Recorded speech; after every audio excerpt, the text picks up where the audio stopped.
और अब बात सियासत की, जो डिजिटल हो गई है। इस बार योगी सरकार पेपरलेस बजट पेश करने जा रही है, जिसके लिए सभी विधायकों को आईपैड खरीदने के लिए कहा गया है। विधायक आईपैड ऑपरेट कर सकें, इसके लिए उन्हें बाकायदा ट्रेनिंग सेशन दिया जा रहा है।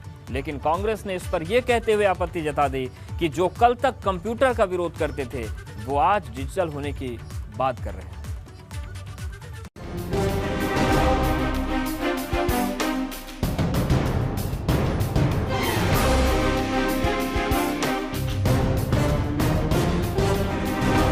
उत्तर प्रदेश नए भारत की नई तस्वीर लिखने जा रहा है।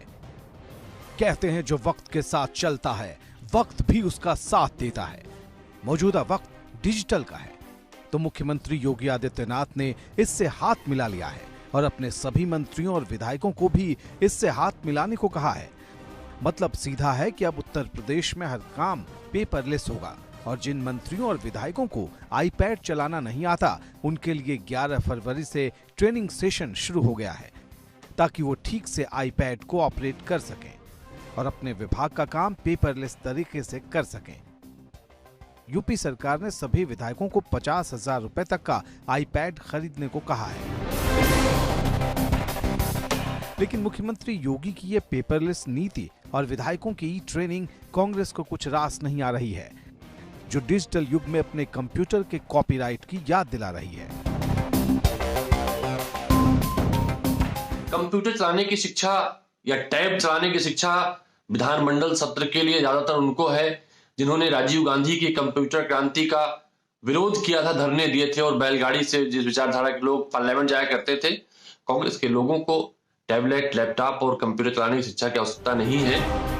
वैसे कंप्यूटर और टेक्नोलॉजी के इस्तेमाल को लेकर बहस पुरानी है, लेकिन डिजिटलाइजेशन बदलते दौर की जरूरत है और इस बात को इस बार केंद्र सरकार ने भी समझा। जब 1 फरवरी को वित्त मंत्री निर्मला सीतारमण बजट पेश करने आई थी, तो देश ने बजट का नया स्वरूप देखा था। न ब्रीफकेस था, न बही खाता था। वित्त मंत्री के हाथ में लाल रंग के कवर में एक डिजिटल टैब था। अब यूपी सरकार भी पेपरलेस बजट पेश करने जा रही है। उत्तर प्रदेश विधानसभा का बजट सत्र 18 फरवरी से शुरू हो रहा है और इस बार पहली बार यूपी का यह बजट पेपरलेस होगा। हमारे साथ उत्तर प्रदेश के वित्त मंत्री सुरेश खन्ना जी हैं, उनसे जानेंगे। सर, पहली बार ये पेपरलेस बजट होगा? जी हाँ, माननीय योगी जी ने विशेष रूप से इसके लिए प्रयास भी किए हैं। सभी माननीय विधायकों को सरकार की ओर से टैबलेट दिया जा रहा है और उनकी ट्रेनिंग भी 12, 13, 14 में कराई जा रही है। तो यही कोशिश होगी कि हम टेक्नोलॉजी का उपयोग करें और टेक्नोलॉजी के उपयोग से कई फ़ायदे भी हैं। लोगों की जानकारी बढ़ेगी, नई तकनीकी की लोगों को जानकारी मिलेगी और उससे सुविधा भी होगी। हम बहुत बहुत मोटी मोटी फाइलें लेके चलते हैं, बहुत बहुत कागज़ अपने साथ लेके चलते हैं। ऐसे एक आईपैड में हमारे पास सारी इंफॉर्मेशंस होगी। अब धीरे धीरे लोग उसके यूज़ टू हो जाएंगे। जानकारी के मुताबिक इस बार सिर्फ बजट ही नहीं, बल्कि पूरा बजट सत्र ही पेपरलेस होगा। आपको बता दें कि 18 फरवरी से यूपी का बजट सत्र शुरू हो रहा है। 22 फरवरी को प्रदेश के वित्त मंत्री सुरेश खन्ना विधानसभा में बजट पेश करेंगे, जो 100% डिजिटल होगा और यही वजह है कि इसके लिए विधायकों को पहले से ही ट्रेनिंग दी जा रही है।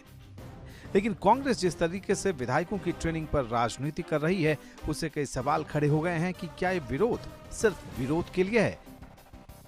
Bureau report, ABP Ganga.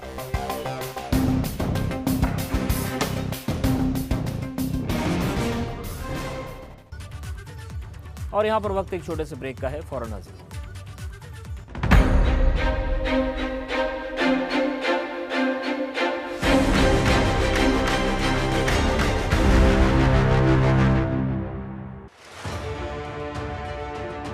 आपके सरोकार से जुड़े सुलगते सवाल उठाएंगे हम।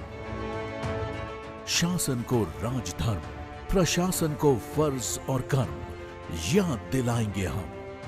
बेखौफ आवाज उठेगी, दूर तलक गूंजेगी, बात तो चुभेगी।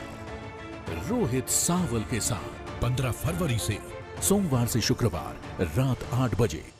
हम जहाँ पे आए ये बहुत ही ऐतिहासिक जगह है और इसके महत्व मैं आपको अंदर चल के बता दूं। ये देखिए, ये लॉर्ड मिकी का बंगला था। मिकी तो एक कार्टून है ना बेटा, ये भी। ये देखिए, यही वो दीवार है जिसके सामने उनकी बीवी संवरती थी। दीवार का है और इस सीलिंग के नीचे अंग्रेजी पार्टियां हुआ करती थी। सीलिंग का? और यहाँ अंग्रेज चले गए, उनके साथ उनके बंगले भी चले। ये खंडर दिखाने के लिए इतने पैसे लिए? भाई अब वंडर सीमेंट था नहीं ना तब, कि घर जो है वो सालों साल टिका रहे। सच है, वंडर सीमेंट का भरोसा और इसकी मजबूती और किसी सीमेंट में है ही नहीं। वंडर सीमेंट, जब भी आए भला कर जाए।